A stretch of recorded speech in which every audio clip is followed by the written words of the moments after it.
అందరికీ praise the lord. ఈరోజు దేవుని పరిశుద్ధమైన వాగ్దానము.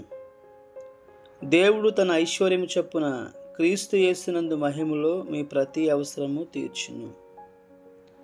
ఈ వాక్యాన్ని క్రమం తప్పకుండా వింటున్నటువంటి ప్రియ సహోదరుడా సహోదరి, మరొకసారి ప్రభుపేట మీ అందరికీ కూడా వందనాలు చెల్లిస్తూ ఉన్నాను. ఈ దినాన్న ప్రభు మనకు అనుగ్రహించినటువంటి వాగ్దానము, దేవుడు తన ఐశ్వర్యం చొప్పున క్రీస్తు యేసునందు మహిమలో మీ ప్రతి అవసరము తీర్చునని ఫిలిప్పీయులకు రాసిన పత్రిక 4వ అధ్యాయము 19వ వచనం ప్రకారంగా ప్రభువు మన అందరితో కూడా మాట్లాడుతూ ఉన్నారు. ఈ లోకంలో జీవిస్తున్న మనకు అనేక అవసరతలు అక్కరతలు కలిగినటువంటి వారిగా మనం ఉంటాము. అయితే మన అవసరతలు తీర్చబడడం కోసం కొన్నిసార్లు మనము మనుషుల మీద ఆధారపడేవారిగా ఉంటాము.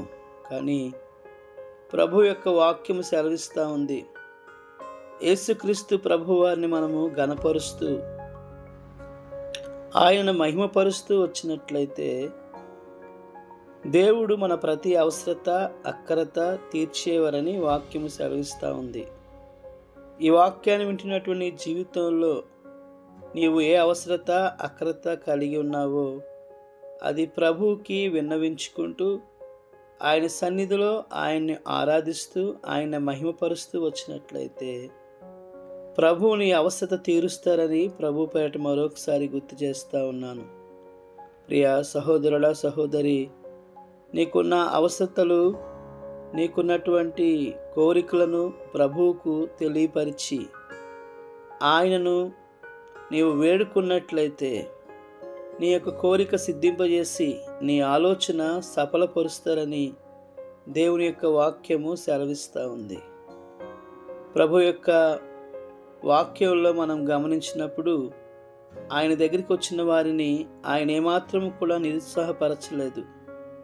ఆయనను వేడుకున్నటువంటి వారిని, ఆయనను ప్రార్థించినటువంటి వారి యొక్క అవసరతలు అక్కరతలు ప్రభువు తీర్చి వారిని సంతోషపరిచినట్లుగా మనము దేవుని ఒక వాక్యములో గమనించవచ్చు. నీవు కూడా ప్రభు సన్నిధిలో దేవుణ్ణి మహిమపరిచినట్లయితే దేవుని యొక్క ఐశ్వర్యము చొప్పున నీ ప్రతి అవసరత అక్కరత ప్రభువు తీరుస్తారని మరొకసారి ప్రభు పేట గుర్తు చేస్తూ ఈ మాటలు ముగిస్తున్నాను. రండి ప్రార్థన చేసుకుందాం. మా పరిశుద్ధుడైన మా పరమ తండ్రి, మరొకసారి మీకు వందనాలు స్తోత్రాలు చెల్లించుకుంటా ఉన్నాము. మరొక సమయంలో మీ పాసందులో చేరి ఈ విధంగా ప్రార్థించే సమయాన్ని మీరు దయచేసినందుకే వందనాలు స్తోత్రాలు. దేవుడు తన ఐశ్వర్యం చొప్పున క్రీస్తు యేసు మహిమలో మీ ప్రతి అవసరము తీర్చును అనేటటువంటి దేవవాక్యం ద్వారా ఈ రోజున నన్ను మమ్మల్ని మీరు బలపరిచినందుకే వందనాలు స్తోత్రాలు.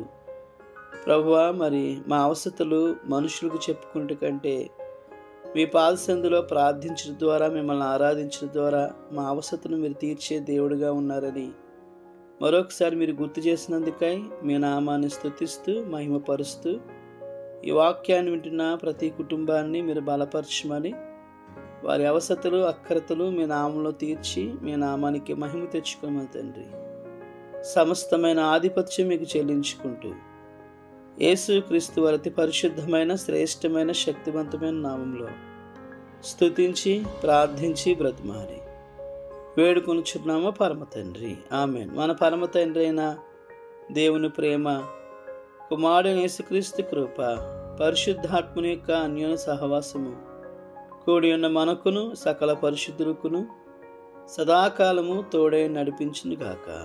ఆమేన్.